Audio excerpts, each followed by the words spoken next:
Halo sahabat semua, selamat datang di Bisa Kok, tempat di mana setiap kisah bukan hanya cerita, tetapi pelajaran hidup yang menggugah, hati membuka mata, dan menguatkan jiwa. Hari ini, kami akan membawakan sebuah kisah drama penuh intrik dan pengkhianatan tentang seorang istri yang berani berpura-pura mati demi membongkar perselingkuhan suaminya sendiri. Tapi siapa sangka ketika semua rahasia terungkap, ternyata ada konspirasi yang lebih besar. Dan endingnya, membuat semua orang terdiam, menyesal, bahkan takut. Bagaimana rasanya dikhianati oleh dua orang terdekat? Bagaimana jika balas dendam justru membawa kita masuk lebih dalam ke permainan berbahaya? Pastikan kamu tonton video ini sampai habis, karena ceritanya akan membuatmu marah sedih dan sekaligus bangga. Nongos jangan lupa klik like, bahagian video ini ke teman-temanmu, dan subscribe ke channel Bisa Kok supaya kamu nggak ketinggalan kisah-kisah inspiratif, dramatis, dan menggetarkan hati lainnya. Sekarang siapkan hatimu, mari kita mulai ceritanya. Halo sahabat semua, seperti yang kami katakan ini bukan hanya kisah tentang pengkhianatan, ini adalah perjalanan seorang wanita yang bangkit dari luka terdalamnya, menjadikan rasa sakit sebagai senjata dan menemukan kembali dirinya dalam kegelapan yang pernah menelan. Dan inilah awal kisahnya. Namanya Maya, seorang wanita sederhana yang lahir dan besar di kota kecil di pinggiran Jawa Tengah. Ayahnya adalah seorang guru sekolah dasar yang penuh prinsip, sementara ibunya seorang penjahit yang sabar dan setia. Dari kecil Maya telah diajarkan tentang arti kesetiaan, tentang pentingnya menghormati pasangan, dan tentang bagaimana seorang wanita harus menjaga kehormatan keluarga. Kehidupan mereka sederhana, tetapi penuh kehangatan. Maya tumbuh menjadi gadis yang percaya bahwa cinta adalah segalanya, bahwa sebuah pernikahan adalah ikatan suci yang harus dijaga apapun yang terjadi. Di usia 25 tahun, Maya bertemu Rian, seorang pria yang datang membawa senyuman hangat dan kata-kata manis yang membuat hati Maya luluh. Sejak pertemuan pertama, Rian bekerja sebagai manajer di sebuah perusahaan properti, ternama berpenampilan menarik, penuh ambisi, dan pandai bergaul. Mereka bertemu secara tidak sengaja di sebuah acara reuni teman lama. Saat itu, Rian berdiri sendirian di sudut ruangan, menatap ramai tanpa suara. Dan Maya yang sedang mengambil minuman pun menghampirinya dengan senyum ramah. Dari obrolan ringan, yang awalnya hanya basa-basi percakapan mereka, berkembang menjadi diskusi panjang hingga malam berakhir tanpa terasa. Sejak malam itu, komunikasi mereka berlanjut lewat pesan dan telepon. Hingga akhirnya Rian menyatakan cinta. Setelah 2 bulan saling mengenal, Rian membuat Maya merasa istimewa. Ia tak pernah lupa mengucapkan selamat pagi, tak pernah absen menanyakan kabar, dan selalu ada untuk Maya. Di saat-saat penting, Maya merasa hidupnya lengkap. Ia percaya bersama Rian, ia akan bahagia selamanya. 2 tahun berpacaran, mereka memutuskan menikah. Pernikahan mereka sederhana di sebuah aula kecil di kota tempat mereka tinggal, hanya dihadiri keluarga dekat dan teman-teman akrab. Namun bagi Maya itu adalah hari terindah dalam hidupnya. Hari di mana ia resmi menjadi istri seorang pria yang ia percaya akan melindunginya seumur hidup. Awal pernikahan mereka berjalan manis. Rian selalu pulang tepat waktu, selalu membawa oleh-oleh kecil untuk Maya. Kadang hanya sebungkus martabak atau es krim kesukaannya. Mereka sering menghabiskan akhir pekan di taman kota, menonton film bersama di rumah, sambil berpelukan, atau sekadar duduk di teras sambil menikmati angin sore. Maya merasa bersyukur setiap hari. Rian adalah sosok suami yang selama ini ia impikan perhatian penyayang dan bertanggung jawab. Mereka berbagi mimpi, berbagi rencana, bercita-cita, punya rumah sendiri, dan membesarkan anak-anak mereka dengan penuh cinta. Namun perlahan, tanpa Maya sadari, semua itu mulai berubah. Sejak ulang tahun pernikahan mereka yang keempat, Rian mulai sering pulang, lebih malam dari biasanya. Awalnya Maya percaya, itu karena beban kerja yang meningkat. Dan Rian selalu membawa alasan, ada rapat mendadak klien mendesak proyek besar yang butuh pengawasan langsung. Maya mengangguk menerima semua alasan itu tanpa curiga. Ia percaya sepenuhnya pada suaminya. Ia percaya cinta mereka cukup kuat untuk menahan segala badai. Tetapi kebohongan tidak bisa disembunyikan selamanya. Satu pagi saat Maya bangun lebih awal untuk menyiapkan sarapan istimewa di ulang tahun pernikahan, mereka yang kelima, ia melihat ponsel Rian tertinggal di meja makan. Rian masih mandi di kamar. Entah dorongan apa yang membuat Maya mendekati ponsel itu. Biasanya, ia tak pernah tergoda untuk memeriksa. Tapi pagi itu, ada sesuatu di dalam hatinya yang berbisik. Pelan menyuruhnya membuka layar ponsel itu. Pesan terakhir di aplikasi chat membuat tangannya gemetar. Sebuah pesan dari seseorang bernama Lila, hanya 2 kata, tetapi cukup untuk menghancurkan seluruh kepercayaan. Kangen kamu, disertai emotikon hati Maya berdiri terpaku. Matanya menatap layar tanpa berkedip. Siapa Lila? Kenapa pesan itu dikirim pagi-pagi? Kenapa harus ada emotikon hati? Pertanyaan-pertanyaan itu berputar di kepalanya, membuat napasnya sesak. Tapi Maya mencoba menenangkan diri. Mungkin hanya teman lama, mungkin rekan kerja yang bercanda, mungkin hanya kesalahpahaman. Ia menutup layar ponsel, meletakkannya kembali di meja, dan melanjutkan menyiapkan sarapan dengan tangan gemetar. Malam itu, saat mereka makan malam bersama Maya, mencoba mencari tanda-tanda. Namun yang ia temukan justru jarak yang semakin lebar. Rian lebih banyak menunduk menatap ponselnya, senyumnya hanya setengah hati. Ketika Maya menceritakan hal kecil tentang kucing kesayangan tetangga yang baru melahirkan, Rian hanya menjawab, tanpa menoleh.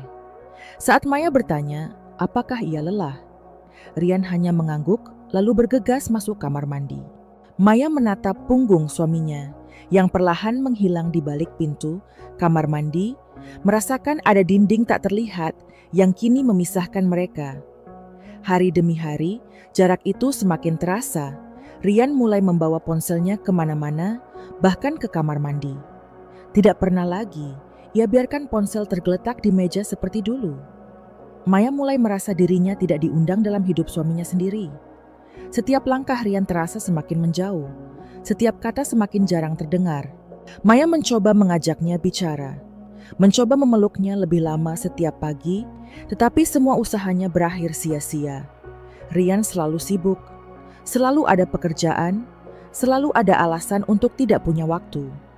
Satu malam, Maya duduk sendirian di ruang tamu. Televisi menyala menampilkan acara favorit mereka. Tetapi Maya hanya menatap kosong. Di tangannya ponsel menyala dengan nama kontak sahabat. Lamanya Yuni, Maya ingin menulis pesan, ingin bercerita, ingin menangis. Tapi jari-jarinya berhenti di atas layar. Untuk apa? Ini urusannya sendiri. Rumah tangganya sendiri. Ia harus menghadapi ini sendirian.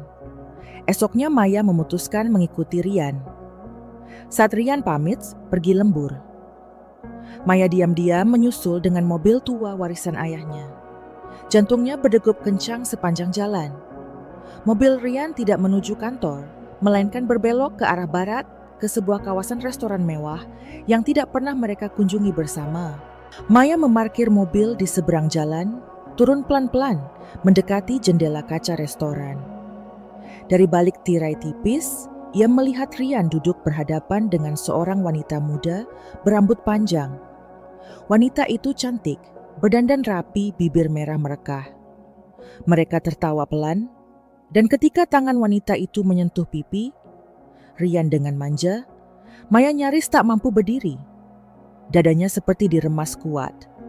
Rasanya seperti disayat pelan-pelan. Namun Maya tidak menangis, tidak berteriak. Ia hanya berdiri diam. Matanya kosong, jiwanya hampa. Hatinya remuk.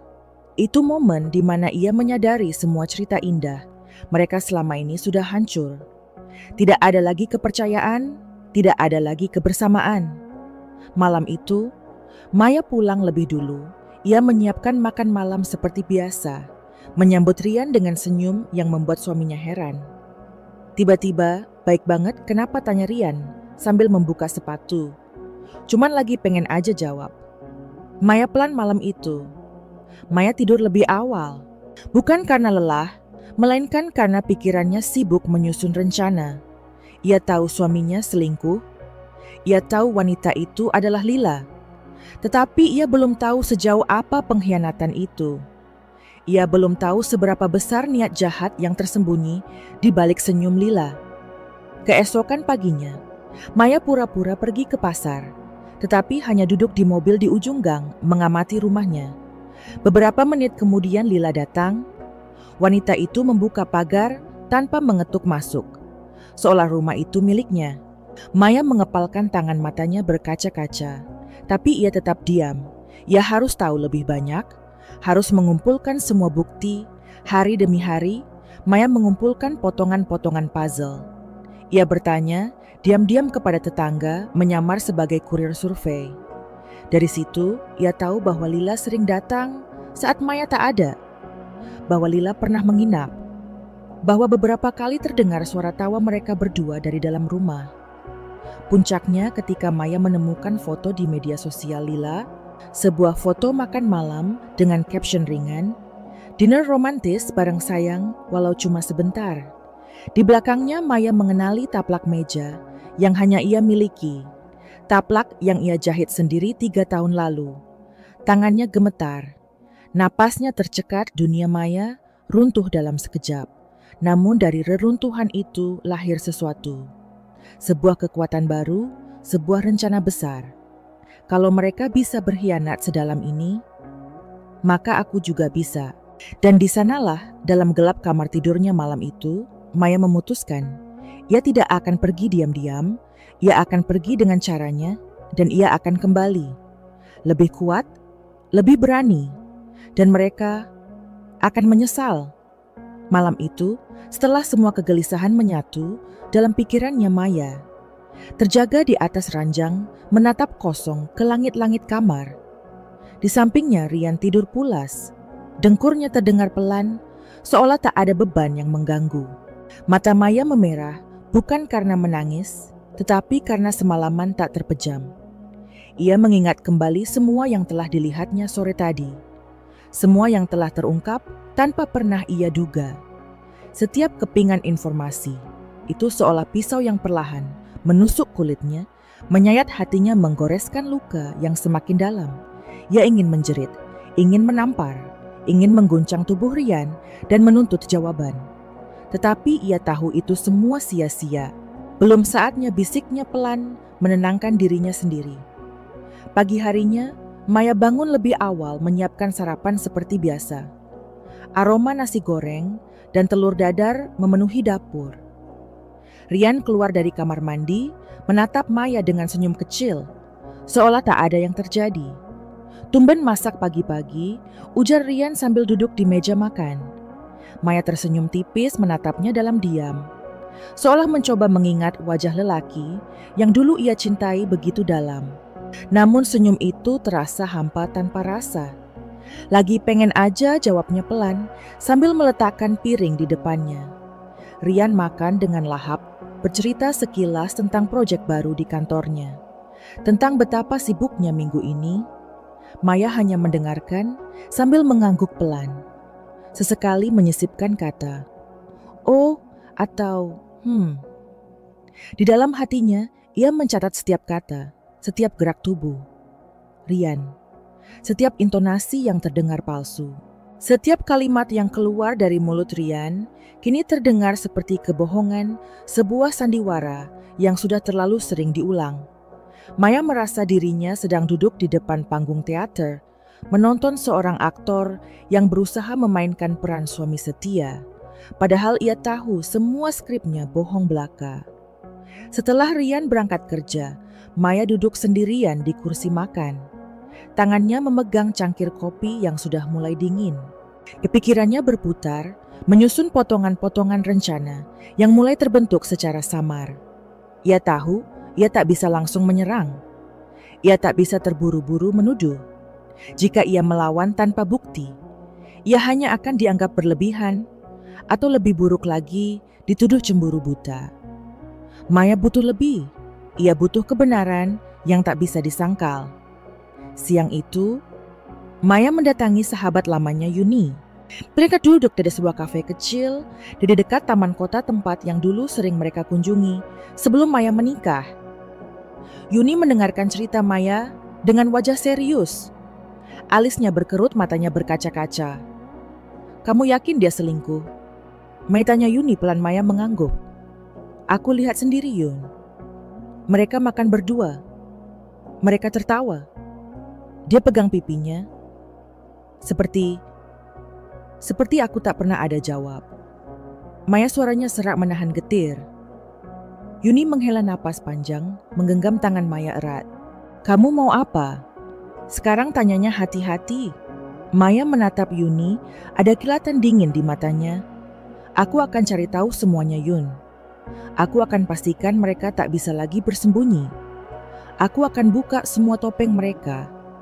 Yuni terdiam menatap sahabatnya dengan campuran kagum dan cemas. Ia tahu Maya bukan tipe wanita yang mudah menyerah.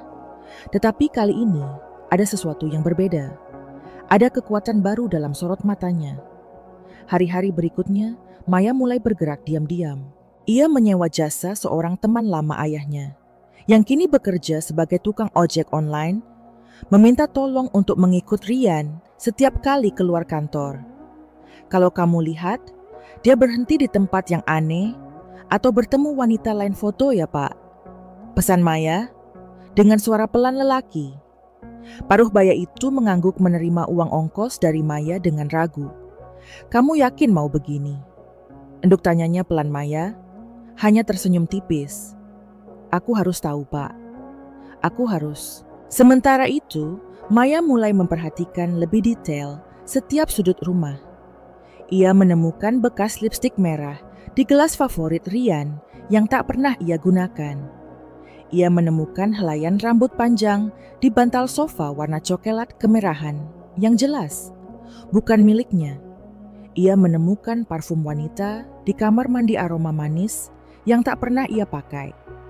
Setiap temuan itu menambah keyakinannya, menambah api yang mulai membakar di dalam dadanya.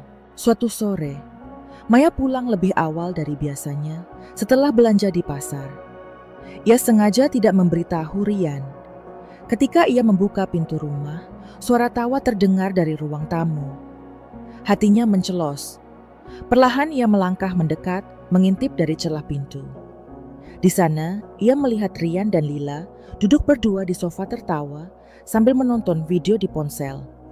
Lila bersandar manja di bahu Rian. Tangan Rian melingkari pinggang wanita. Itu dunia Maya runtuh seketika. Maya mundur pelan menutup pintu tanpa suara. Ia berbalik berjalan, keluar berdiri di teras sambil mengatur napas. Dadanya sesak, matanya panas, tetapi ia tetap diam.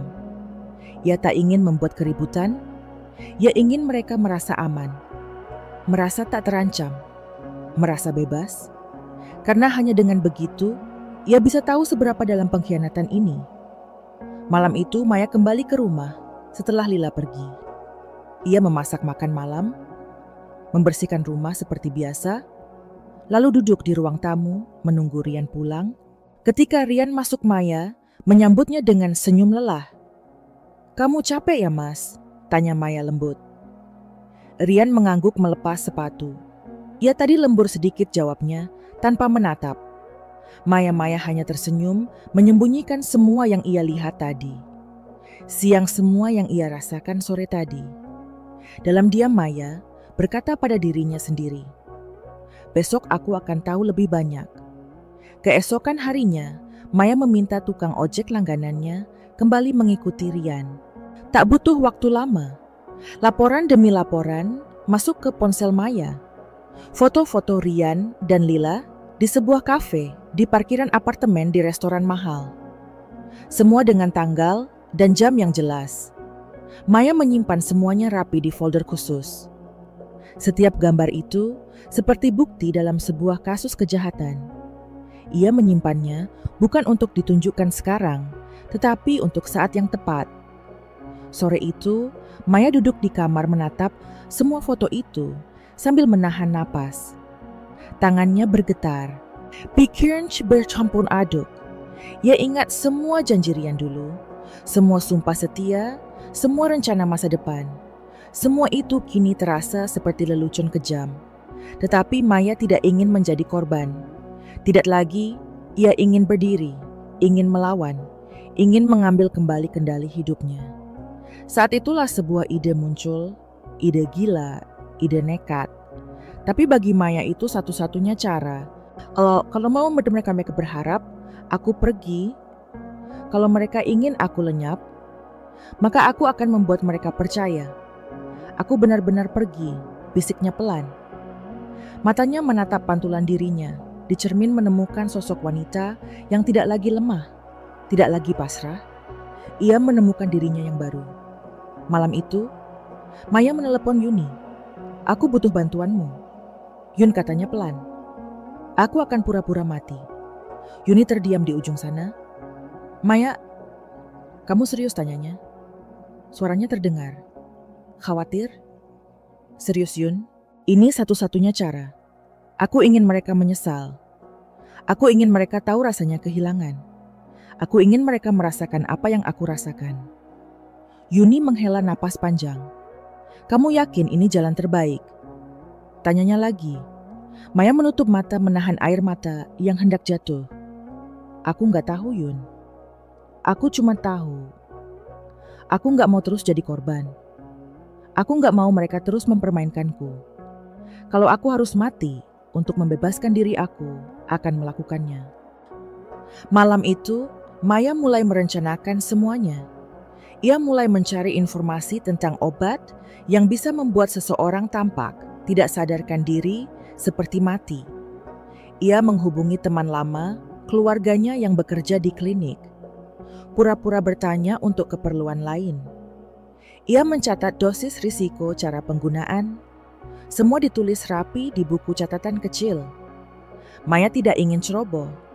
Ia ingin semua sempurna. Hari-hari berikutnya, Maya berperan seperti istri sempurna. In sebuah momen sebagai favorit. Rian menyiapkan bajunya, membersihkan rumah lebih rajin. Yami mengajak Rian bicara bercanda kecil, seolah semua baik-baik saja. Rian mulai santai, mulai merasa aman.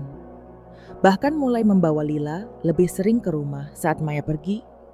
Semua itu bagi Maya adalah bagian dari permainan. Semakin mereka merasa bebas, semakin mudah baginya mengumpulkan bukti. Sampai pada suatu malam, Maya mendengar Rian berbicara lewat telepon dengan suara rendah di teras. Kita harus segera bikin dia pergi, Lil. Kalau enggak, aku nggak bisa bebas. Kalimat itu menusuk telinga Maya membakar jantungnya. Tetapi ia tetap diam. Ia hanya tersenyum kecil dalam kegelapan, berkata pelan pada dirinya sendiri. Besok, aku yang akan pergi. Tapi bukan dengan cara kalian. Dan malam itu, di balik pintu kamarnya Maya, menuliskan kalimat di buku catatannya. Besok, aku akan mati. Tapi aku akan kembali. Maya menutup buku catatannya, pelan menatap kosong ke arah lampu meja yang temaram. Malam itu terasa begitu panjang, seolah waktu enggan bergerak. Di luar jendela hujan mulai turun pelan, membasahi kaca dengan titik-titik air yang berkilau di bawah cahaya lampu jalan. Ia menarik napas panjang, mencoba menenangkan gejolak dalam dadanya. Ia tahu langkah yang akan ia ambil. Bukan langkah biasa. Ini bukan hanya tentang balas dendam. Ini tentang sebuah keputusan yang akan mengubah segalanya. Esok harinya, Maya bangun lebih awal. Ia berdiri lama di depan cermin, menatap wajahnya yang pucat lingkaran hitam di bawah mata, akibat malam-malam tanpa tidur. Ia tersenyum, pelan senyum getir, senyum yang entah untuk siapa. Ia mengambil sisir, merapikan rambutnya memakai bedak tipis. Hari ini, aku harus terlihat biasa, bisiknya pada pantulan dirinya sendiri. Hari ini, aku harus menjadi Maya yang mereka kenal. Sepanjang pagi, ia sibuk di dapur, menyiapkan bekal makan siang untuk Rian menyiapkan sarapan favoritnya. Rian duduk di meja makan, menyantap semua hidangan dengan lahap, seolah tak ada yang aneh. Tumben semua lengkap gini, Mei, katanya, sambil tersenyum. Maya hanya mengangguk menatapnya dengan mata teduh, menyembunyikan badai yang bergolak dalam dirinya. Aku cuma ingin kamu senang, jawabnya pelan. Rian mengelus kepala Maya sekilas sebelum berangkat kerja, sebuah kebiasaan lama yang kini terasa seperti ritual tanpa makna. Setelah Rian pergi, Maya duduk di kursi ruang tamu. Ia menatap jam dinding, menghitung waktu. Pukul 9, ia mengirim pesan kepada Yuni. Hari ini aku mulai. Tak lama kemudian Yuni membalas. Aku ada untukmu. Kalau butuh apa-apa hubungi aku. Maya tersenyum kecil merasa hangat. Karena masih ada satu orang yang memihaknya dalam dunia yang terasa semakin sepi. Siang itu, Maya pergi ke apotek yang jauh dari rumah. Ia membeli obat tidur dalam jumlah cukup banyak, menyimpannya dalam tas dengan hati-hati. Sepulangnya, ia duduk di kamar membuka laptop, mencari informasi tambahan tentang dosis yang aman, tentang efek samping, tentang bagaimana membuat seseorang tampak pingsan seperti mati, tanpa benar-benar kehilangan nyawa. Setiap artikel, setiap tulisan, ia baca berulang-ulang, mencatat hal penting di buku kecilnya. Ia tahu ia tak boleh gagal. Satu kesalahan bisa membahayakan nyawanya sendiri.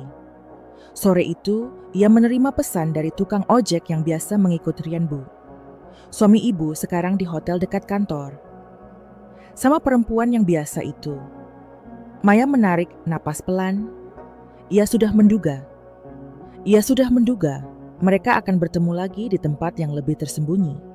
Tetapi, meski sudah tahu, tetap saja hatinya terasa sakit. Terima kasih, Pak, balasnya pendek. Maya menatap layar ponselnya lama. Tangannya gemetar pelan, bukan karena marah, tapi karena perasaan kosong yang makin lama makin dalam. Ia tidak lagi menangis. Air matanya seolah sudah habis. Yang tersisa hanya ruang kosong gelap sunyi. Besok, bisiknya, besok semua ini akan berakhir. Malam itu, Rian pulang lebih malam. Dari biasanya, Maya sudah duduk menunggunya di ruang tamu. Maaf, Mei lembur lama, kata Rian, sambil melepas jas menaruh tas kerja di sofa. Maya tersenyum kecil. Nggak apa-apa, aku sudah siapkan makan malam. Rian mengangguk berjalan ke meja. Makan menyantap semua hidangan tanpa banyak bicara. Maya duduk menemaninya, menatap setiap gerakannya. Mencoba menghafal wajah yang pernah ia cintai sepenuh hati. Setelah makan, Rian masuk kamar lebih dulu. Maya membereskan piring, mencuci semua peralatan makan dengan perlahan menikmati setiap detik.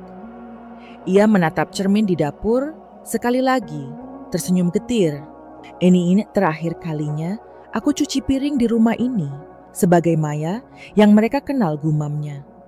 Malam semakin larut, Maya duduk di tempat tidurnya menatap langit-langit. Ia memegang botol obat yang sudah disiapkan, menatanya rapi di atas meja. Ia menulis surat pendek di atas kertas kecil. Terima kasih untuk semua kebahagiaan dan luka. Maaf jika aku tak cukup baik. Selamat tinggal. Surat itu ia lipat. Ia selipkan di bawah gelas di meja rias. Ia menatap Rian yang tidur pulas. Besok pagi aku akan pergi. Dan kamu akan kehilangan aku. Kamu akan tahu rasanya ditinggalkan, bisiknya pelan, suara nyaris tak terdengar. Pagi itu Maya bangun lebih awal dari biasanya. Ia mengenakan baju tidur favorit Rian yang dulu selalu dipujinya. Ia menyiapkan kopi, meletakkannya di meja samping tempat tidur. Rian masih terlelap. Maya duduk di tepi ranjang menatap wajah suaminya lama. Selamat tinggal, Rian ucapnya pelan. Lalu ia meminum obat itu perlahan satu persatu dengan air putih. Rasanya pahit menyesakkan tenggorokan. Perlahan matanya mulai berat. Tubuhnya melemah, pandangannya kabur. Ia sempat melihat jam dinding. Pukul 6 lebih 20 menit, lalu gelap. Tak lama kemudian Rian terbangun. Ia menatap Maya yang terkulai di lantai kamar mata, terpejam bibir pucat Maya. Bangun Rian, panik mengguncang tubuh istrinya. Ia memeriksa napasnya, memeriksa nadi dingin, tak bergerak. Ia berteriak berlari, mengambil ponsel, menelepon Lila. Lila Maya, dia nggak bangun, suaranya bergetar. Tenang Rian, panggil ambulans, jawab Lila dari seberang Rian. Bingung, cemas, takut. Dalam pikirannya ini tidak mungkin Maya mati. Bagaimana bisa? Kenapa ia berlutut di samping Maya, menggenggam tangannya yang dingin? Mei, kenapa begini? Kenapa kamu tinggalin aku, bisiknya, suaranya serak. Dalam kepanikan itu, ambulans datang. Tetangga mulai berkumpul berbisik-bisik. Rian duduk di tangga, wajahnya pucat, matanya kosong. Petugas medis mengangkat tubuh Maya ke tandu, membawanya ke rumah sakit. Rian mengikuti dari belakang matanya, merah, pikirannya kacau. Di rumah sakit dokter memeriksa Maya di ruang darurat. Rian menunggu di luar mondar-mandir. Gelisah Lila datang beberapa menit kemudian, berdiri di sampingnya memeluk lengannya. Kamu nggak salah Rian. Ini bukan salahmu, bisik Lila.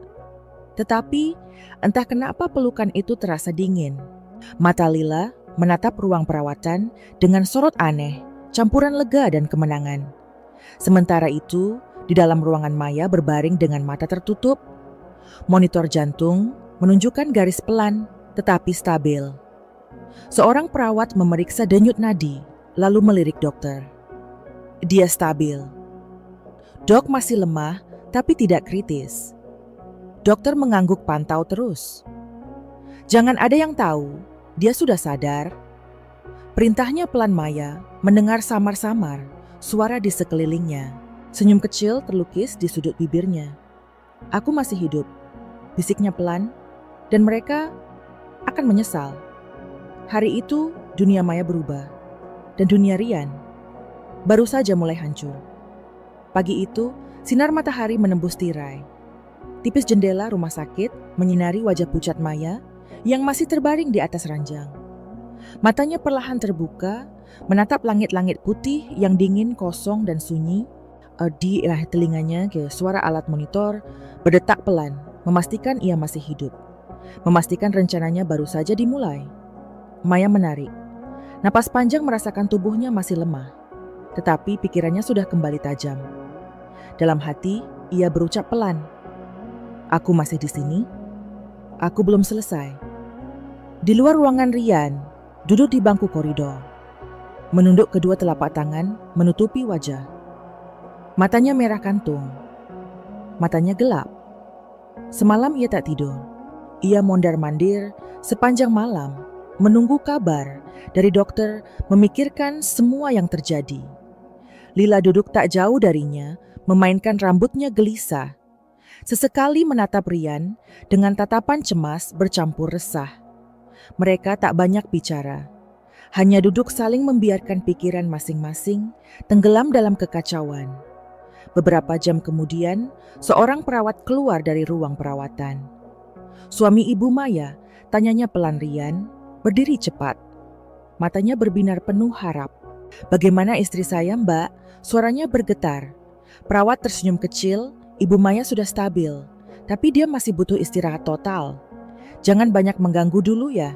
Rian mengangguk, menarik napas lega. Terima kasih. Terima kasih. Lila mendekat menggenggam tangan Rian. Aku senang dia selamat, Rian. Tapi, kamu yakin akan tetap di sisinya? Bukankah kita sudah sepakat, tanyanya, pelan nyaris berbisik. Rian menarik tangannya, perlahan menatap Lila dalam diam. Aku nggak tahu, Lil. Aku nggak tahu lagi. Harus bagaimana jawabnya pelan Lila. Menatapnya lama lalu, menghela napas, menoleh menjauh menyembunyikan ekspresi kecewa yang perlahan berubah menjadi sinis. Di dalam ruangan Maya, mendengar semua percakapan itu. Ia tersenyum tipis, telinganya yang selama ini tak pernah mendengar kebohongan. Rian secara langsung kini mendengarnya tanpa filter. Hatinya terasa getir. Tetapi kali ini, tak ada lagi air mata. Tak ada lagi luka yang membuatnya terpuruk. Yang ada hanya rencana. Rencana panjang yang kini sedang bergerak pelan, seperti benang-benang yang mulai terikat satu sama lain, membentuk jaring besar yang tak akan mudah dilepaskan. Beberapa hari berlalu, Maya berpura-pura lemah di depan Rian. Setiap kali Rian datang menjenguk, ia menatapnya dengan mata sendu tersenyum. Pelan menggenggam tangannya dengan lemah. Aku bersyukur kamu di sini. Mas bisiknya setiap kali Rian duduk di samping ranjang. Rian hanya tersenyum kecil, menunduk tak berani menatap terlalu lama. Ia merasa bersalah, ia merasa hina, tetapi ia tak mampu mengucapkan apapun. Maya tahu itu, dan itu bagian dari rencananya. Di sisi lain, Lila mulai merasa terancam. Setiap kali ia datang ke rumah sakit, ia merasa Maya menatapnya dengan cara berbeda.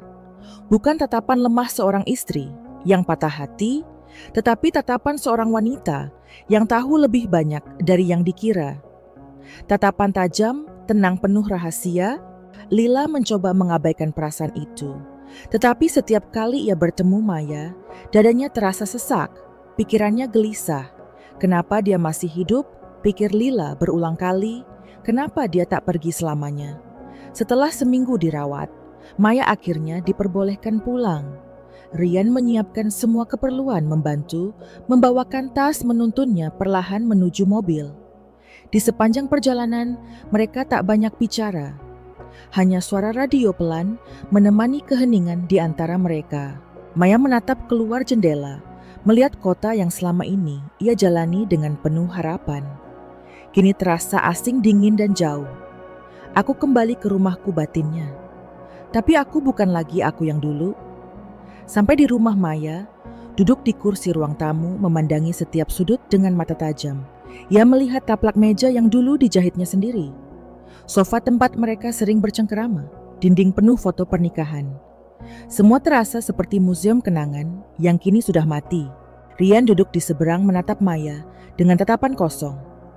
Mei, aku minta maaf, katanya pelan Maya, hanya menoleh sekilas tersenyum tipis. Gak apa-apa, Mas. Aku capek. Aku mau istirahat.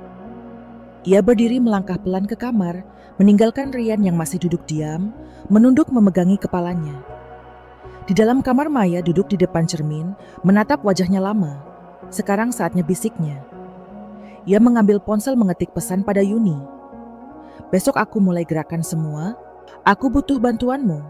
Tak lama Yuni membalas, aku siap. Katakan saja apa yang harus kulakukan. Maya tersenyum kecil, merasa lebih tenang. Ia tahu dalam pertempuran ini, ia tak sendiri. Keesokan harinya, Maya mulai menghubungi kenalan lama yang bekerja di firma hukum. Ia meminta bantuan untuk mengakses dokumen kepemilikan rumah rekening bersama dan segala aset yang selama ini diatasnamakan. Rian perlahan, satu persatu, bukti mulai terkumpul. Maya menemukan fakta bahwa Rian telah memindahkan sebagian aset ke nama Lila. Ia menemukan adanya aliran uang mencurigakan ke rekening pribadi Lila. Semua itu ia salin, ia cetak, ia susun rapi dalam sebuah map. Tak hanya itu, Maya juga meminta bantuan Yuni untuk mengakses rekaman CCTV restoran hotel dan beberapa tempat yang pernah didatangi Rian dan Lila. Dengan bantuan kenalan Yuni di bidang IT, Maya mendapatkan semua rekaman itu. Ia menonton satu persatu, mencatat tanggal, jam, tempat. Sin Efraustage setiap monumen oit penstuar Chamberface tema semampin amunisi. Aku tidak akan berteriak, bisiknya pelan. Aku akan membiarkan mereka jatuh dengan sendirinya. Sore itu, Maya duduk di teras menulis surat untuk Rian.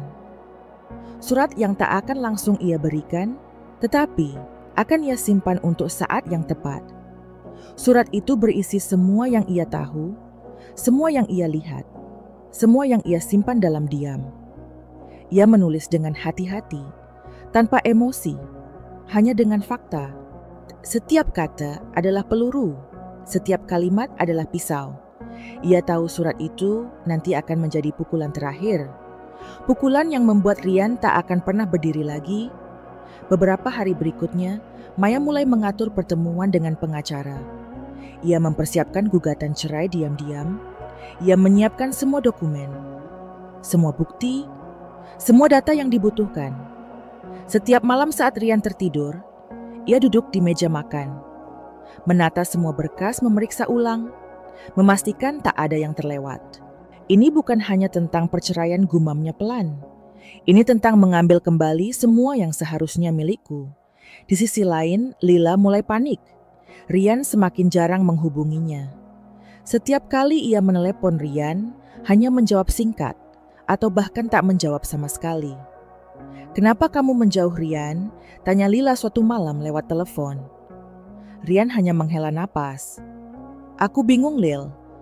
Aku nggak tahu harus bagaimana. Maya sudah pulang. Aku merasa bersalah." Lila mengepalkan tangan giginya bergemeletuk. "Kamu lemah," Rian desisnya pelan. "Kamu lemah." Maya mendengar percakapan itu diam-diam. Ia merekam semuanya. Ia tahu semakin lama, Lila akan menunjukkan wajah aslinya. Ia tahu semakin didesak, Lila akan mulai panik. Dan saat itulah, Maya akan menutup semua pintu pelarian mereka. Malam itu, Maya menulis di buku catatannya. Semua sudah di tangan. Tinggal satu langkah lagi. Ia menatap bulan dari jendela kamarnya, bulan purnama yang bulat sempurna. Besok semuanya akan berubah, bisiknya. Besok semua topeng akan jatuh. Dan malam pun menelan sunyi. Itu membawa Maya menuju fajar baru yang menunggu di ujung rencananya. Maya menutup buku catatannya, lalu berdiri mendekati jendela kamarnya. Di luar sana, cahaya bulan masih menyinari halaman belakang yang sunyi. Pohon mangga di pojok kebun bergoyang, perlahan diterpa angin malam. Maya menatap pohon itu, lama mengenang hari-hari dulu ketika ia dan Rian menanamnya bersama. Saat itu, Rian berjanji bahwa mereka akan melihat pohon itu berbuah sebagai simbol cinta mereka yang tumbuh. Sekarang, pohon itu sudah tinggi rimbun dan mulai berbuah. Tetapi janji itu hanya tinggal kenangan kosong. Maya menghela napas panjang, lalu menutup tirai.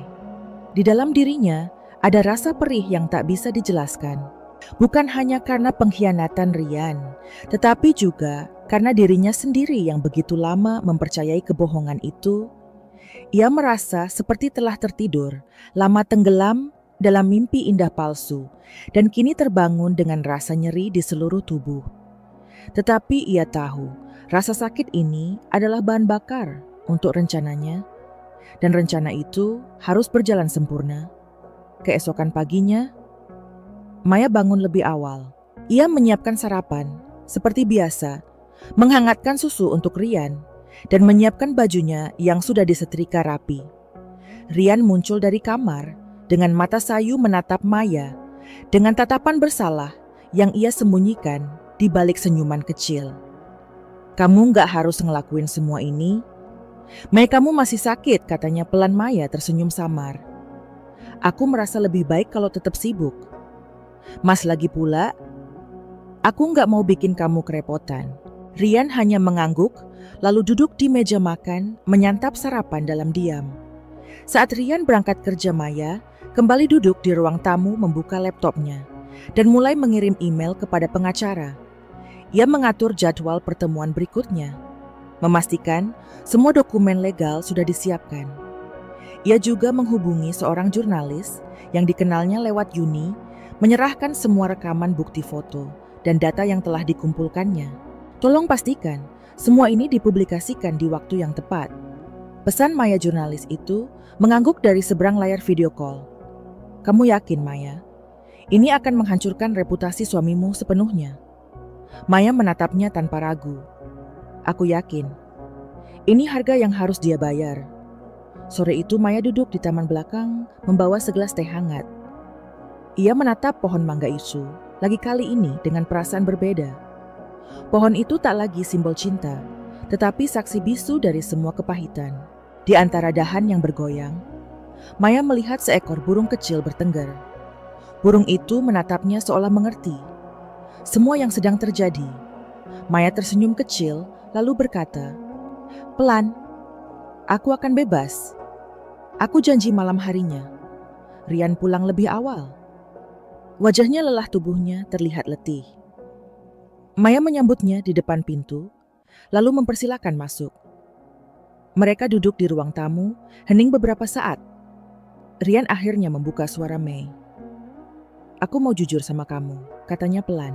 Maya menoleh menatapnya dengan tatapan tenang. Aku dengar jawabnya singkat. Aku tahu semua. Rian terkejut, matanya membesar. "Kamu tahu?" Suaranya bergetar. Maya hanya mengangguk pelan, tak berkata apa-apa. Rian memegangi kepalanya, mengusap wajahnya dengan kedua telapak tangan. Aku nyesel, Mei. Aku benar-benar nyesel. Aku nggak tahu kenapa aku bisa sampai kayak gini. Maya menunduk menatap cangkir teh di tangannya. "Sesal nggak akan menghapus semua yang sudah terjadi, Mas. Nggak akan menghapus luka ini. Nggak akan mengembalikan kepercayaanku." Suaranya pelan, tapi jelas. Rian terdiam. Ia menatap Maya lama, seolah mencoba mencari secercah harapan di mata istrinya. Tetapi yang ia temukan hanya ketenangan dingin, seperti permukaan danau yang beku. "Aku mau perbaiki semuanya, Mei. Tolong beri aku kesempatan," pintanya Maya menggeleng pelan. "Kesempatan sudah lama aku berikan, Mas. Kamu yang memilih untuk menghancurkannya." Malam itu, Maya tidur lebih cepat. Di balik selimutnya, ia memejamkan mata, mencoba meredakan gejolak di dadanya. Ia tahu keesokan hari akan menjadi hari yang panjang. Hari di mana semua kebenaran akan terungkap. Hari di mana Rian dan Lila akan menerima konsekuensi dari semua pilihan mereka. Pagi berikutnya, Maya mengenakan pakaian rapi, mengambil map berisi semua dokumen, lalu keluar rumah tanpa memberitahu. Rian ia bertemu pengacaranya di kantor hukum, menyerahkan semua berkas dan menandatangani gugatan cerai.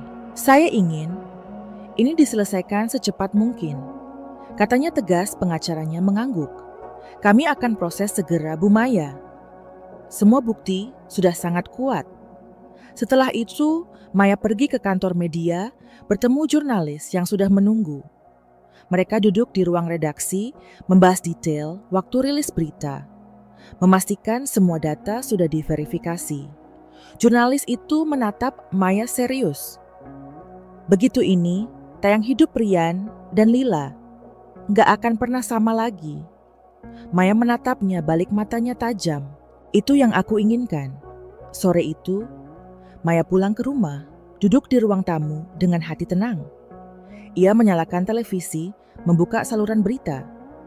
Perlahan berita tentang skandal Rian dan Lila mulai muncul di layar, dilengkapi foto, video, dan dokumen yang Maya berikan. Semua terbuka, semua tersebar. Telepon rumah berdering ponsel. Rian bergetar tanpa henti. Maya hanya duduk diam menyesap teh. Hangatnya menatap layar televisi tanpa ekspresi. Tak lama kemudian Rian pulang, membuka pintu dengan langkah tergesa. Wajahnya panik, matanya merah. "Mei, apa yang kamu lakukan?" tanyanya nyaris berteriak.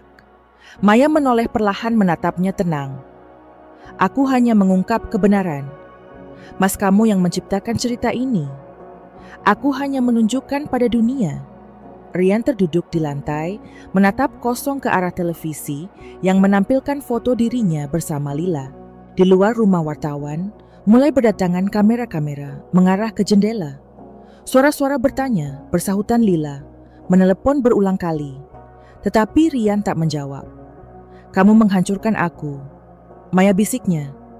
Maya berdiri mendekati Rian, lalu berkata, "Pelan, kamu sudah menghancurkan aku lebih dulu." Mas, malam itu Maya berkemas. Ia memasukkan pakaian ke dalam koper, membawa semua dokumen penting, lalu melangkah keluar rumah. Di teras ia berhenti, sejenak menatap pohon mangga yang kini berdiri kokoh. "Selamat tinggal," ucapnya pelan. Ia naik ke taksi yang sudah menunggu, meninggalkan rumah yang dulu penuh cinta. kini hanya berisi reruntuhan kenangan. Di kursi belakang, ia menatap jalanan kota yang perlahan ditelan gelap malam. Hatinya perih, tetapi juga lega. Ia tahu perjalanannya belum selesai, tetapi setidaknya malam ini ia telah memulai langkah pertama menuju kebebasan. Dan di balik semua itu, ia percaya satu hal, meski luka ini akan terus membekas, tetapi dirinya tak lagi terbelenggu. Ia sudah memilih jalannya, dan untuk pertama kalinya, setelah sekian lama ia merasa damai. Maya duduk di kursi belakang taksi, menatap jendela yang dipenuhi pantulan lampu kota malam. Bayangan dirinya menyatu dengan kelamnya kaca, menciptakan sosok yang ia sendiri nyaris tak kenali. Ia merasa seperti sedang meninggalkan, bukan hanya sebuah rumah, tetapi sebuah dunia yang selama ini ia tempati. Rumah itu tempat semua kenangan manis, dulu tercipta kini hanya menjadi museum luka. Kuburan janji-janji palsu yang dikuburkan tanpa doa. Di dalam dadanya ada ruang kosong yang perlahan mulai terisi oleh satu hal tekad. Taksi berhenti di sebuah apartemen sederhana di pinggiran kota Yuni. Sudah menunggu di depan pintu, wajahnya cemas, namun lega. "Masuk, Mai. Kamu pasti lelah," katanya pelan menarik koper Maya ke dalam Maya. Hanya tersenyum kecil menepuk bahu sahabatnya. "Terima kasih, Yun. Kamu satu-satunya orang yang aku percaya sekarang." Mereka duduk berdua di sofa diam, sejenak membiarkan keheningan menyelimuti. Yuni menatap Maya lama lalu berkata lirih, "Kamu yakin dengan semua ini? Setelah semua, kamu nggak takut?" Maya menggeleng pelan. "Aku sudah terlalu lama takut, Yun. Takut kehilangan, takut sendiri, takut dianggap gagal. Tapi sekarang, aku sudah kehilangan semuanya. Aku sudah sendiri. Aku sudah gagal. Jadi apalagi yang perlu aku takuti?" Suaranya tenang, tapi di balik ketenangan itu ada kepedihan yang hanya bisa dirasakan oleh seseorang yang telah berjuang terlalu lama. Yuni menghela napas, panjang menggenggam tangan Maya erat. "Kalau begitu, aku akan tetap di sini. Apapun yang terjadi, aku akan di sisimu." Maya tersenyum, matanya berkaca-kaca. "Terima kasih, Yun. Aku nggak tahu bisa bertahan tanpa kamu." Mereka saling berpelukan, merasakan hangatnya persahabatan di tengah dinginnya dunia yang baru saja runtuh. Malam itu, Maya membuka laptop menyusun langkah-langkah berikutnya. Ia menuliskan semua kontak penting, semua dokumen yang sudah dikumpulkan, semua bukti yang masih disimpan rapi di flash disk. Ia tahu ini baru permulaan. Skandal Rian dan Lila sudah tersebar, tetapi permainan belum selesai. Masih ada aset yang harus direbut kembali. Masih ada hak yang harus ia pertahankan. Pagi harinya Maya mendatangi kantor pengacara lagi. Mereka duduk di ruang rapat kecil meneliti setiap dokumen. "Kami sudah kirimkan gugatan ke pengadilan. Bu Maya, sidang pertama dijadwalkan minggu depan. Semua bukti sudah siap termasuk rekaman dan transfer rekening. Saya yakin posisi Anda sangat kuat," kata pengacara itu. Maya mengangguk, matanya serius. "Saya ingin hak asuh rumah. Itu satu-satunya tempat tinggal saya. Saya nggak minta lebih." Pengacara itu tersenyum tipis. "Dengan semua bukti ini, saya yakin Anda akan mendapatkannya." Setelah pertemuan itu, Maya mampir ke kantor media wartawan yang dulu membantunya sedang menunggu di ruang redaksi. Berita kemarin sudah viral Maya. Banyak media lain yang mengangkat kasus ini. "Kamu mau lanjutkan dengan wawancara?" tanyanya hati-hati. Maya menatapnya lama lalu menggeleng pelan. "Tidak sekarang. Biarkan mereka bicara dulu. Aku nggak perlu menjelaskan apapun. Kebenaran sudah cukup. Jadi pembelaanku." Wartawan itu tersenyum kagum. "Kamu wanita kuat, Maya." Maya hanya tersenyum tipis. "Aku terpaksa menjadi kuat." Malam itu, Maya duduk di balkon apartemen Yuni, menatap lampu-lampu kota yang berpendar di kejauhan. Angin malam menyapu. Wajahnya membawa aroma aspal basah, sisa hujan sore. Ia menyesap teh hangat, mencoba menenangkan pikirannya. Di dalam dirinya ada campuran lega dan hampa. Lega karena satu persatu rencananya berjalan hampa, karena semua yang dulu ia anggap rumah keluarga cinta kini tak lagi nyata. Ponselnya bergetar. Sebuah pesan masuk dari nomor Ryan May. "Aku mohon tolong temui aku. Aku butuh bicara." Hanya sekali ini Maya menatap layar lama, tak segera membalas. Di kepalanya ia mendengar ulang suara Ryan. Malam itu suara penuh kepanikan, penuh penyesalan, tetapi di hatinya ada suara lain yang berkata, dia hanya takut. Dia hanya berusaha menyelamatkan dirinya. Maya meletakkan ponsel di meja tanpa membalas. Belum waktunya, bisiknya pelan. Beberapa hari kemudian, sidang pertama digelar Maya. Datang dengan pengacara dan Yuni. Di ruang sidang ia duduk di kursi. Penggugat menatap Ryan yang duduk di seberang. Wajah Ryan terlihat letih, matanya kosong, pundaknya turun, seolah memikul beban yang tak sanggup ia pikul. Ketika mata mereka bertemu, Ryan menunduk, tak sanggup menatap lama. Hakim membuka sidang, memeriksa dokumen, mendengarkan argumen. Semua bukti dipresentasikan. Rekaman foto data transfer, semua tak terbantahkan.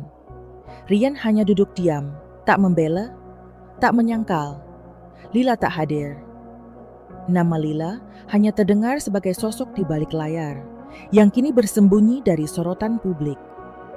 Setelah sidang, Ryan menghampiri Maya di luar ruang pengadilan. Mai, "Aku minta maaf," katanya pelan. Maya menatapnya lama, matanya datar.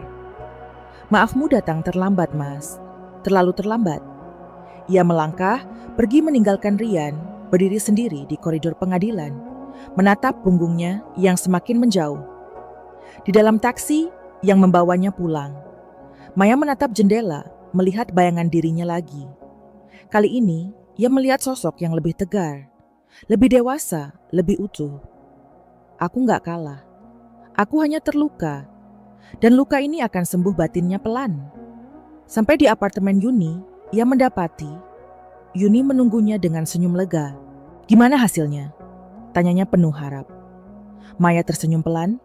"Semua sesuai rencana hak asuh rumah. Ada di tanganku. Sidang selanjutnya hanya formalitas." Yuni memeluknya erat. "Aku bangga padamu, Mei. Kamu sudah melewati semuanya." Maya menepuk punggung. Yuni merasa hangat, merasa didengar, merasa dilihat. Malam itu, Maya membuka lemari kecil di kamar apartemen, mengeluarkan kotak sepatu berisi surat-surat lama, foto pernikahan, undangan ulang tahun, dan semua kenangan yang dulu ia simpan dengan penuh cinta. Ia menatap satu persatu, membiarkan air matanya jatuh pelan. Bukan air mata sedih, bukan air mata menyesal, tetapi air mata perpisahan. Ia mengambil korek api, menyalakan satu lembar kertas, lalu meletakkan semuanya di wadah logam kecil. Api perlahan memakan semua kenangan, itu mengubahnya menjadi abu. "Selamat tinggal, Maya," yang dulu bisiknya pelan. "Selamat datang, aku yang baru." Dan malam pun menelan semua. Itu membawa Maya ke dunia baru yang penuh misteri. Penuh kemungkinan, tetapi juga penuh kebebasan yang selama ini ia rindukan malam itu. Setelah membakar semua surat dan foto kenangan, Maya duduk di tepi jendela kamar, menatap hamparan lampu kota yang berpendar di kejauhan. Angin malam menyapu wajahnya, membawa aroma aspal basah, sisa hujan siang tadi. Di dalam hatinya ada ruang kosong yang perlahan mulai terisi. Ia tahu ia sedang memulai kehidupan baru. Kehidupan tanpa bayang-bayang. Ryan tanpa ketergantungan pada cinta semu yang selama ini ia pertahankan dengan susah payah. Yuni masuk membawa 2 cangkir teh hangat, duduk di sampingnya. Mereka diam lama, hanya saling menatap tanpa perlu banyak kata. Akhirnya Yuni membuka suara pelan. "Mei, kamu mau tinggal di sini? Sampai kapan kamu udah punya rumah itu lagi? Kamu bisa pulang kalau mau." Maya tersenyum kecil, menyesap tehnya pelan. "Belum, Yun. Aku belum siap kembali ke sana. Rumah itu Terlalu banyak bayangan. Aku butuh waktu. Mungkin nanti saat semua benar-benar selesai. Yuni mengangguk menggenggam tangan Maya. Aku mengerti. Kamu nggak perlu buru-buru. Tempat ini selalu terbuka buatmu. Maya memeluk Yuni, erat merasa hangat, merasa dilindungi. Sahabat sejati seperti Yuni adalah anugerah yang tak ternilai, terutama saat dunia terasa begitu dingin dan menakutkan. Keesokan paginya, Maya menerima telepon dari pengacaranya. Bu Maya, kami sudah menerima jadwal sidang kedua. Hakim sudah memberi sinyal bahwa keputusan akan segera dijatuhkan. Semua dokumen sudah lengkap. Anda tidak perlu khawatir. Maya mengucapkan terima kasih, lalu menutup telepon dengan napas lega. Ia menatap keluar jendela, membiarkan sinar matahari pagi menyapu wajahnya. Sedikit lagi, bisiknya pelan sedikit lagi, semua akan selesai. Hari-hari berikutnya, Maya mulai pelan-pelan membereskan kehidupannya. Ia menemui bank untuk memindahkan kepemilikan rekening, menemui notaris untuk mengurus surat-surat rumah. Setiap tanda tangan, setiap cap resmi terasa seperti batu besar yang diangkat dari pundaknya. Perlahan ia membangun kembali kepingan hidupnya yang sempat hancur. Di sisi lain, berita tentang skandal Rian dan Lila masih terus beredar. Media sosial dipenuhi komentar miring kantor. Tempat Rian bekerja mulai menjauhkan diri dan reputasi yang selama ini Rian bangun dengan susah payah. Kini runtuh dalam sekejap. Maya mendengar kabar bahwa Rian sudah beberapa hari tidak masuk kantor, bahwa Lila menghilang entah kemana. Tetapi ia tidak ingin tahu lebih jauh. Ia merasa semua sudah cukup. Ia sudah melakukan bagiannya. Kini waktunya melangkah maju. Namun di suatu sore telepon Maya berdering. Nomor tak dikenal. Maya ragu sejenak, lalu mengangkatnya. Suara di seberang terdengar, pelan nyaris tak terdengar. May, ini aku Rian. Maya terdiam. Dadanya berdebar pelan, bukan karena rindu, tetapi karena campuran heran dan dingin. Ada apa Mas? Tanyanya pelan. Aku mau ketemu. Sekali aja. Aku butuh bicara. Tolong. Suara Rian terdengar lelah.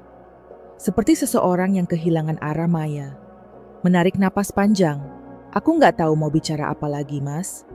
Semua sudah jelas. Rian memohon, suaranya bergetar. Tolong May, aku nggak punya siapa-siapa lagi. Semua orang menjauh aku cuma mau minta maaf. Cuman itu. Maya menutup mata, membiarkan hening mengisi ruang di antara mereka. Akhirnya ia berkata pelan, besok jam 3 sore, di taman dekat rumah lama. Aku kasih kamu setengah jam. Rian langsung menjawab. Terima kasih May. Terima kasih. Maya menutup telepon tanpa berkata lagi, lalu menatap kosong ke jendela. Esoknya Maya mengenakan pakaian sederhana, kemeja putih, celana panjang hitam, sepatu flat.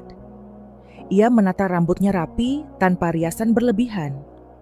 Yuni mengantarnya ke taman, lalu menunggu di mobil. Kamu yakin mau ini? Tanya Yuni sebelum Maya turun. Maya tersenyum tipis. Aku hanya mau mendengarkan. Tidak lebih. Di taman Rian sudah menunggu di bangku dekat kolam ikan. Wajahnya pucat, matanya, cekung tubuhnya lebih kurus dari terakhir kali. Maya melihatnya ketika Maya mendekat. Rian berdiri, tetapi Maya memberi isyarat agar ia duduk kembali. Maya duduk di seberang menatapnya tenang. Rian membuka suara pelan. May, Aku nggak tahu harus mulai dari mana. Aku tahu aku salah. Aku tahu aku sudah menghancurkanmu. Aku nggak minta dimaafkan. Aku cuma mau bilang aku menyesal. Maya mendengarkan, tanpa memotong, hanya menatapnya dengan mata yang tak lagi berkaca-kaca. Aku kehilangan semuanya. May, kerjaanku hancur. Teman-temanku pergi. Lila ninggalin aku. Dia kabur. Aku sendirian sekarang. Aku nggak punya apa-apa lagi. Suaranya pelan gemetar.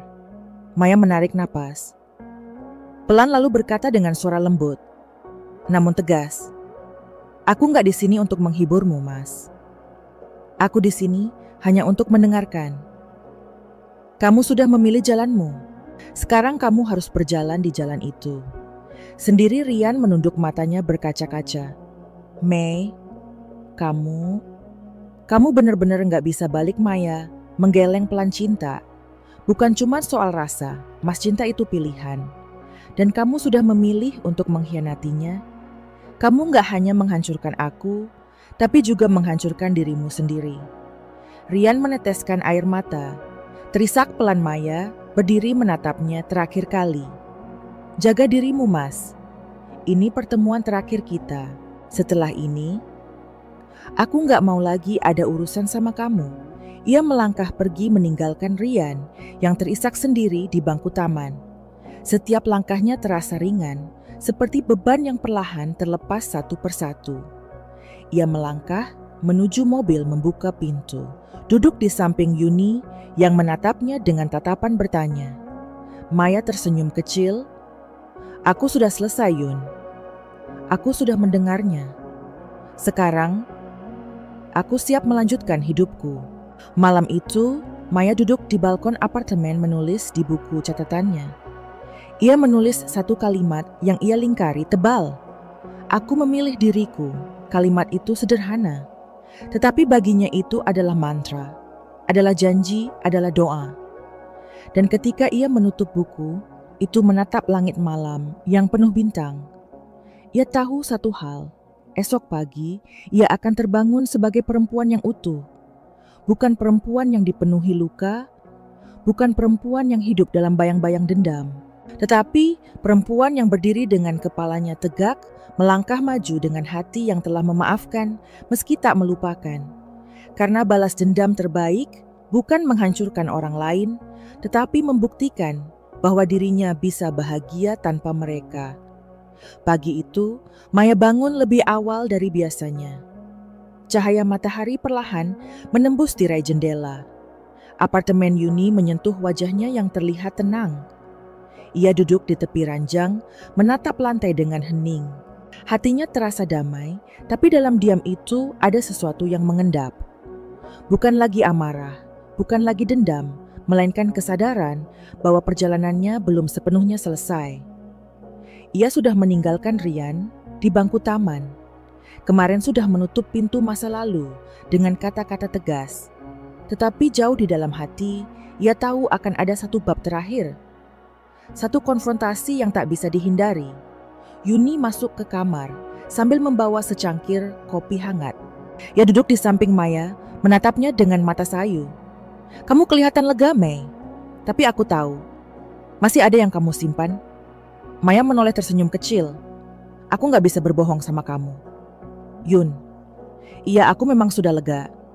Tapi aku juga tahu, aku harus menghadapinya sekali lagi. Bukan hanya Rian, tapi juga Lila." Suaranya pelan, tetapi penuh kepastian. Yuni menarik napas dalam meletakkan cangkir di meja kecil. "Apa kamu mau aku ikut?" Tanyanya lembut. Maya menggeleng pelan. "Enggak, Yun. Anseng so manches perjalananku. Aku yang harus menyelesaikannya sendiri. Terima kasih karena sudah selalu ada." Mereka saling berpelukan lama, membiarkan kehangatan persahabatan itu mengalir tanpa kata. Beberapa jam kemudian, Maya berdiri di depan cermin, mengenakan kemeja putih dan celana panjang hitam. Wajahnya polos, tanpa riasan berlebihan. Rambutnya diikat rapi ke belakang. Ia menatap dirinya lama, menelusuri setiap garis wajah yang dulu pernah penuh air mata. Kini di wajah itu, ia melihat keteguhan. Ia tidak lagi melihat seorang perempuan yang rapuh. Ia melihat seorang perempuan yang sudah melewati badai dan tetap berdiri. Ia mengambil ponselnya mengetik pesan kepada Lila. "Aku ingin bicara. Temui aku di rumah itu." Sekarang pesan itu singkat tanpa basa-basi. Tak lama kemudian tanda centang biru muncul. Lila membaca Maya, menaruh ponsel di saku, mengambil tas kecilnya, lalu melangkah keluar. Yuni menunggunya di depan pintu apartemen. Kalau kamu butuh aku cuma satu telepon jauhnya, kata Yuni sambil menggenggam tangan Maya. Erat Maya tersenyum, matanya berkaca-kaca. Aku tahu, terima kasih. Yun. Lalu ia melangkah, pergi menyusuri koridor, turun ke jalan, memanggil taksi. Perjalanan menuju rumah lamanya terasa panjang. Setiap sudut kota yang ia lewati membangkitkan kenangan, sebagian manis, sebagian pahit. Ia menatap keluar jendela, membiarkan pikirannya mengalir. Aku kembali, tapi bukan sebagai istri yang lemah. Aku kembali sebagai aku yang baru, bisiknya pelan. Sampai di depan rumah Maya, turun dari taksi, berdiri, memandangi bangunan itu lama. Rumah itu tampak sama, tetapi bagi Maya, rumah itu sudah berubah. Dindingnya menyimpan cerita-cerita pahit, jendelanya merekam setiap bisik pengkhianatan. Ia melangkah pelan ke halaman, membuka pintu pagar masuk ke teras. Pintu rumah sudah terbuka. Di dalam Lila berdiri, menunggunya bersandar di dinding dengan tatapan penuh siaga. "Kamu datang juga," kata Lila. Pelan suaranya terdengar sedikit bergetar. Maya melangkah, mendekat, menutup pintu di belakangnya. "Aku harus datang. Aku harus menutup semua ini." Mereka berdiri saling berhadapan. Dua wanita yang pernah saling tak mengenal kini terhubung oleh benang takdir yang kusut. Lila menatap Maya lama, lalu menghela napas. "Aku tahu kamu benci aku, tapi aku juga nggak pernah niat menghancurkan hidupmu, Maya. Semua ini terjadi begitu saja." Maya tersenyum kecil, senyum yang lebih mirip getir. "Tidak ada yang terjadi, begitu saja. Lila, kamu membuat pilihan. Sama seperti Rian membuat pilihan. Dan sekarang kalian berdua harus menghadapi akibatnya." Lila menunduk, memainkan jemarinya gelisah. "Aku kehilangan semua, Maya. Setelah berita itu keluar, aku dipecat teman-temanku, menjauh, keluargaku marah. Rian juga hancur. Kamu udah menang, Maya. Apalagi yang kamu mau?" Suaranya terdengar lelah, seperti seseorang yang sudah menyerah pada hidup. Maya menatapnya lama, lalu duduk di sofa. "Aku nggak di sini buat menang, Lila. Aku di sini buat memutuskan bahwa aku nggak mau lagi terikat kebencian ini. Kamu tahu rasanya dikhianati. Rasanya seperti mati pelan-pelan. Tapi sekarang aku tahu, aku nggak mau mati karena kalian. Aku mau hidup. Aku mau bebas." Suaranya pelan tetapi tegas seperti mantra yang menguatkan dirinya sendiri. Lila mendongak matanya berkaca-kaca. Kamu mau memaafkan aku?" tanyanya nyaris tak percaya. Maya tersenyum tipis, menatapnya dengan mata teduh. "Aku memaafkan, tapi aku nggak melupakan. Ada luka yang nggak akan pernah hilang, Lila. Tapi aku nggak mau luka itu menguasai aku selamanya." Mereka diam lama. Lila duduk di lantai, menyandarkan punggungnya ke dinding. Air matanya mengalir pelan. "Aku iri sama kamu, Maya. Kamu kuat. Aku nggak sekuat itu." Maya menatapnya lalu berkata pelan, "Kamu juga bisa kuat kalau kamu mau. Tapi kekuatan nggak datang dari menghancurkan orang lain. Kekuatan datang dari memilih bangkit. Meski dunia ingin kamu jatuh." Hening menyelimuti mereka. Di luar angin meniup tirai jendela perlahan. Matahari siang menembus kaca menciptakan bayangan samar di lantai. Maya berdiri menatap sekeliling rumah sekali lagi. "Aku sudah selesai, Lila. Rumah ini bukan rumahku lagi. Semua kenangan di sini. Biarlah tinggal di sini." Ia melangkah menuju pintu, memegang gagangnya sebentar. "Aku harap kamu bisa menemukan jalanmu, Lila. Jangan ulangi semua ini ke orang lain." Lila hanya terisak pelan, menunduk tanpa berkata. Maya membuka pintu, melangkah keluar, membiarkan angin siang menyambutnya. Di depan pagar, Yuni berdiri menunggu, senyumnya lega. Maya mendekat, menepuk pundak sahabatnya. "Aku sudah selesai, Yun. Benar-benar selesai." Mereka berjalan, berdampingan, meninggalkan rumah itu. Maya menoleh sekali, melihat bayangan dirinya di jendela, lalu membalikkan badan. "Mari kita pulang," katanya pelan Yuni. Tersenyum mengangguk. "Ya mari kita pulang." Di perjalanan, Maya menatap langit biru di atas. Ada awan putih menggantung bergerak pelan. Di dadanya ada ruang kosong yang kini terasa lebih lapang. Bukan kosong yang menakutkan, tetapi kosong yang siap diisi. Ia tahu perjalanan hidupnya masih panjang. Akan ada luka lain, akan ada tantangan lain, tetapi ia juga tahu. Kali ini ia sudah siap, karena kadang kekuatan sejati bukan tentang membalas, tetapi tentang melepaskan, dan melepaskan adalah keberanian yang paling indah. Hari itu Maya melangkah perlahan di trotoar kota yang sibuk. Di kanan kirinya, orang-orang berlalu lalang masing-masing, sibuk dengan dunia mereka. Beberapa tergesa-gesa mengejar waktu. Beberapa duduk santai di bangku taman menikmati sisa pagi. Maya berhenti, sejenak memandang ke arah sebuah bangku kosong di dekat pohon tua. Ia mendekat duduk dan membiarkan tubuhnya bersandar pelan. Angin sepoi menyapa, wajahnya membawa aroma dedaunan dan wangi kopi dari kedai di seberang jalan. Sudah lama, ia tidak duduk sendiri seperti ini, tanpa beban, tanpa suara dalam kepalanya yang saling berebut bicara. Selama bertahun-tahun, hidupnya dipenuhi rutinitas, sebagai istri, sebagai pelayan kebutuhan rumah tangga, sebagai penunggu rumah yang setiap malam menantikan suaminya pulang. Kini semua itu seperti lapisan yang terkelupas, meninggalkan dirinya yang telanjang, tanpa peran, tanpa status. Namun anehnya, ia tidak merasa kosong. Ia merasa ringan. Teleponnya bergetar pelan.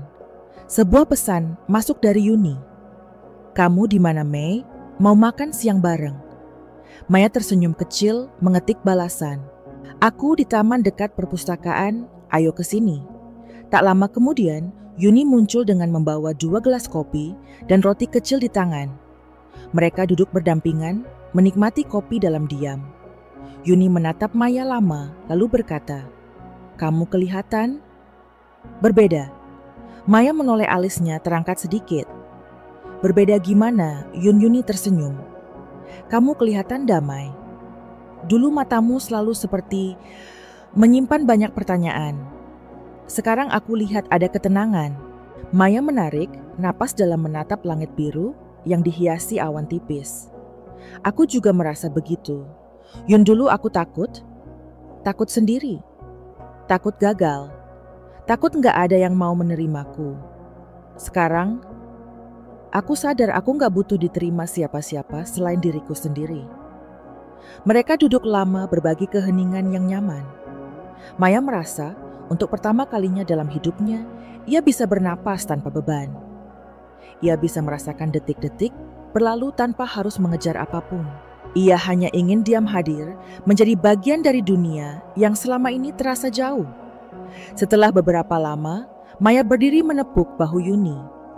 "Aku mau ke suatu tempat. Sendiri. Nanti aku kabari lagi." Yuni hanya mengangguk, senyumnya mendukung. Hati-hati ya, Maya melangkah pelan, menyeberang jalan menaiki bus kecil yang membawanya ke ujung kota. Bus itu berhenti di dekat sebuah tepi danau, tempat yang dulu sering ia kunjungi saat kuliah. Di sana ada kursi kayu tua, menghadap ke air tempat. Ia dulu duduk membaca buku, menulis puisi, atau sekadar menatap air beriak. Maya duduk di kursi itu, mengeluarkan buku. Catatannya membuka halaman terakhir yang kosong. Ia menatap halaman putih itu lama sebelum mulai menulis pelan. "Aku Maya. Bukan lagi istri Rian. Bukan lagi perempuan yang hidup dari sisa cinta orang lain. Aku Maya utuh dengan lukaku utuh, dengan kehilangan dan kesepianku. Aku Maya yang memilih untuk hidup, untuk bangkit, untuk menulis ulang jalanku." Tulisannya pelan rapi, seperti menuliskan sebuah ikrar.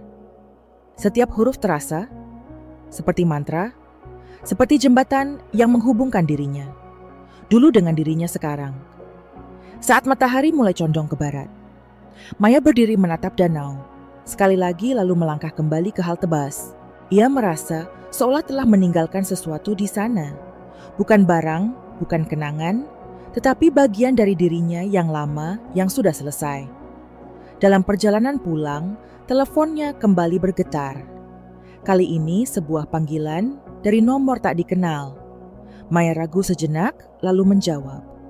Suara di seberang terdengar. Pelan, hati-hati Bu Maya. Ini saya pengacara dari kantor Rian. Dia menitipkan sesuatu untuk Anda. Maya mengerutkan kening. Apa itu surat dan dokumen? Dia minta diserahkan langsung. Kalau Anda berkenan bisa ke kantor kami besok pagi. Maya menutup telepon, menatap kosong ke depan. Ia menarik napas pelan. Akhirnya, dia menyelesaikan bagiannya, gumamnya. Keesokan harinya, Maya datang ke kantor itu. Seorang asisten hukum menyerahkan amplop coklat. Ini semua sudah ditandatangani. Pak Rian menyerahkan hak penuh kepemilikan rumah dan aset lainnya kepada Anda. Dia juga menulis surat pribadi. Maya menerima amplop itu, mengucapkan terima kasih, lalu melangkah pergi tanpa membuka isinya. Di taman dekat apartemen, ia duduk di bangku yang sama dengan Yuni kemarin. Ia membuka amplop itu, pelan menarik surat yang dilipat rapi. Tulisan tangan Rian memenuhi halaman. Mei, aku tahu aku tak pantas menulis ini. Aku tahu tak ada kata yang cukup untuk menebus semua salahku. Tapi aku menulis ini bukan untuk meminta maaf. Aku menulis aneh karena aku ingin kamu tahu. Kamu selalu lebih kuat dari yang kamu sadari. Aku mengagumimu dan aku hancur karena aku terlalu bodoh untuk menghargai apa yang aku punya. Sekarang aku menyerahkan semua yang tersisa padamu. Rumah itu, aset itu, aku tak ingin lagi. Aku hanya ingin kamu bebas. Bebas dari aku. Bebas dari bayanganku. Bebas untuk memulai hidup baru tanpa jejakku. Terima kasih, Maya. Terima kasih pernah mencintaiku sedalam itu. Dan maaf, karena aku tak mampu menjaganya. Maya menutup surat itu, perlahan menatap ke langit biru. Di matanya ada kilau basah, tetapi tak ada air mata jatuh. Ia menarik napas panjang, lalu berdiri melangkah, pergi sambil membawa surat itu di dadanya. Aku sudah memaafkanmu, Rian jauh, sebelum surat ini, sampai bisiknya pelan malam. Itu Maya duduk di balkon apartemen Yuni, menulis di buku catatannya. Halaman terakhir itu kini terisi. Ia menulis akhir. Bukan berarti selesai. Kadang akhir adalah awal yang menunggu. Ia menutup buku pais tersenyum, lalu memandang bintang-bintang yang bertaburan di langit. Dalam hatinya, ia merasa utuh. Bukan karena luka itu hilang, bukan karena pengkhianatan itu terhapus, tetapi karena ia memilih berdamai, karena ia memilih melanjutkan, karena ia memilih dirinya sendiri. Dan dalam diam itu, dalam keheningan malam yang tenang, Maya tahu besok ia akan bangun sebagai perempuan yang tak lagi membawa beban masa lalu, tetapi membawa cahaya harapan langkah baru dan kehidupan yang ia pilih sendiri. Karena akhirnya perjalanan panjang itu membawanya pulang ke dirinya.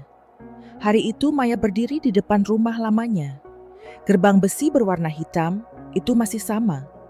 Berdecit pelan saat ia mendorongnya terbuka. Pohon mangga di halaman samping kini menjulang tinggi dedaunannya. Rimbun sebagian daunnya mulai menguning. Sebagian lagi jatuh berserakan di tanah rumah. Itu berdiri kokoh, tak banyak berubah dari luar. Tetapi bagi Maya, rumah ini sudah bukan rumah yang sama. Rumah ini menyimpan terlalu banyak cerita. Ia menarik napas dalam lalu melangkah pelan ke teras. Kunci rumah ada di tangannya. Baru saja diberikan oleh pengacara kemarin. Ia membuka pintu itu, perlahan mendengar suara engsel yang berderit udara di dalam rumah, terasa dingin, sedikit berdebu, seperti tempat yang lama ditinggalkan. Maya menyalakan lampu, lalu berdiri di ruang tamu, menatap sekeliling. Foto-foto pernikahan mereka masih tergantung di dinding.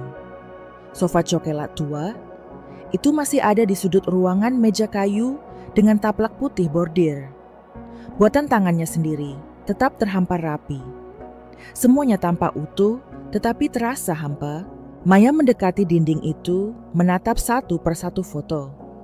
Ada foto dirinya dan Rian tersenyum lebar, berdiri di altar pernikahan.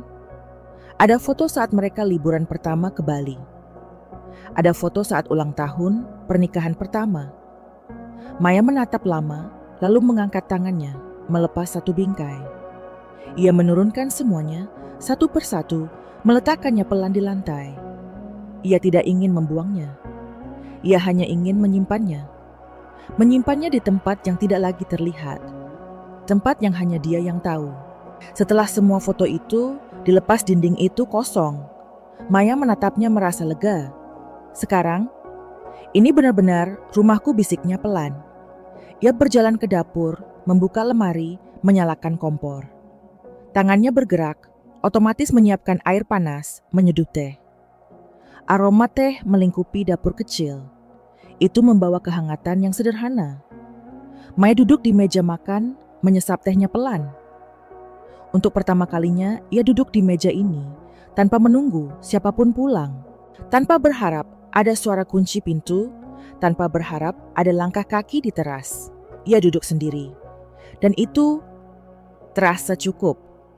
Beberapa hari berikutnya, Maya sibuk membereskan rumah.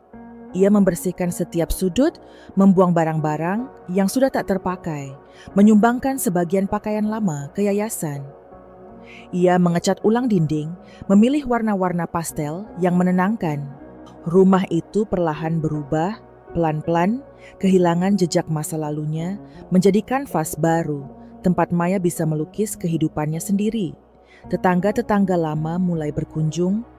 Mereka membawa makanan, menyapa, hangat menanyakan kabar. Kami dengar semua cerita itu. Bu Maya, kami bangga sama ibu. Ibu kuat, kata salah satu ibu tetangga, sambil menggenggam tangannya erat. Maya tersenyum, matanya berkaca-kaca. Terima kasih, Bu. Terima kasih. Sudah menganggap saya bagian dari sini. Maya merasa diterima kembali. Tetapi ia tahu ia kembali bukan sebagai istri Rian. Ia kembali sebagai dirinya sendiri, sebagai Maya yang memilih berdiri di atas kakinya sendiri. Suatu sore Yuni datang berkunjung. Mereka duduk di teras menikmati angin senja, memandangi pohon mangga yang kini berbuah lebat.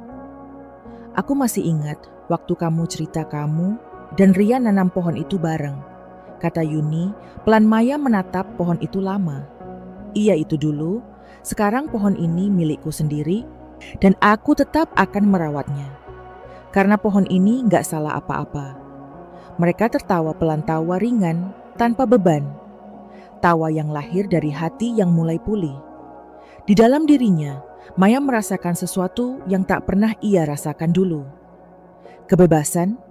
Ia tak lagi terikat janji yang dikhianati, tak lagi terbelenggu harapan yang tak dipenuhi. Ia bebas menentukan langkahnya, bebas memilih jalannya, bebas mengisi hari-harinya, tanpa harus meminta izin siapapun. Suatu malam, Maya duduk di kursi teras, menatap bintang-bintang. Ia membawa buku catatannya, membuka halaman baru. Ia menulis pelan, "Hari ini aku pulang. Bukan ke rumah yang dulu, bukan ke kehidupan yang dulu. Aku pulang ke diriku sendiri. Dan di sini aku menemukan kedamaian. Mungkin masih ada luka, mungkin masih ada sisa-sisa perih, tapi aku sudah bisa berdamai dengan itu semua. Dan aku tahu, aku akan baik-baik saja." Ia menutup buku itu, memeluknya di dada, menatap langit. Angin pelast meniup rambutnya pelan. Dalam diam ia berdoa, bukan lagi untuk meminta, bukan lagi untuk memohon, tetapi untuk bersyukur. Bersyukur karena ia masih di sini. Bersyukur karena ia memilih tetap berdiri. Bersyukur karena meski jalannya berliku, ia akhirnya menemukan rumah di dalam dirinya sendiri. Keesokan harinya, Maya memutuskan mendaftarkan diri ke kelas seni lukis yang sudah lama ia impikan. Ia pergi ke galeri kecil di pusat kota, bertemu pengajar, bertemu teman-teman baru. Tangannya mulai memegang kuas lagi, mulai melukis warna-warna baru di kanvas putih. Setiap goresan adalah simbol kebebasannya. Setiap warna adalah cerminan perasaannya. Ia tertawa pelan, Ketika cat menodai bajunya, ia tersenyum saat lukisannya mulai membentuk pola. Di kelas itu, ia bertemu dengan banyak orang-orang yang juga membawa luka, membawa cerita, membawa harapan. Mereka saling berbagi, saling menyemangati. Dan Maya merasa ia tidak sendiri. Ia menyaksikan star dunia yang lebih besar. Dunia yang penuh warna. Dunia yang tak lagi sempit. Seperti dulu. Malam itu, setelah kelas pertama selesai, Maya pulang ke rumah dengan hati ringan. Ia menyalakan lampu teras. Duduk di bangku, menatap pohon mangga yang mulai menjatuhkan buahnya. Ia mengambil satu buah yang jatuh menggenggamnya di tangan. "Terima kasih sudah bertahan bersamaku," katanya pelan. Ia masuk ke dalam rumah, menaruh buah itu di mangkuk di meja makan. Rumah itu kini terasa hangat, terasa hidup. Bukan lagi rumah yang menyimpan kenangan pahit, tetapi rumah yang menampung harapan baru. Maya duduk di ruang tamu, membuka jendela, membiarkan angin malam masuk. Ia memejamkan mata, mendengarkan suara jangkrik, suara dedaunan. Dalam hatinya ia tahu jalannya masih panjang. Akan ada hari-hari sulit. Akan ada saat-saat sunyi. Akan ada rindu yang tak terjawab. Tetapi ia juga tahu, ia sudah menemukan kekuatannya. Ia sudah kembali ke dirinya. Dan dalam keheningan itu, Maya berbisik pada dirinya sendiri. "Aku pulang, aku utuh, aku siap melangkah." Karena pada akhirnya, rumah bukan hanya bangunan rumah, adalah tempat di mana hati merasa damai. Dan Maya akhirnya menemukan rumah itu di dalam dirinya sendiri.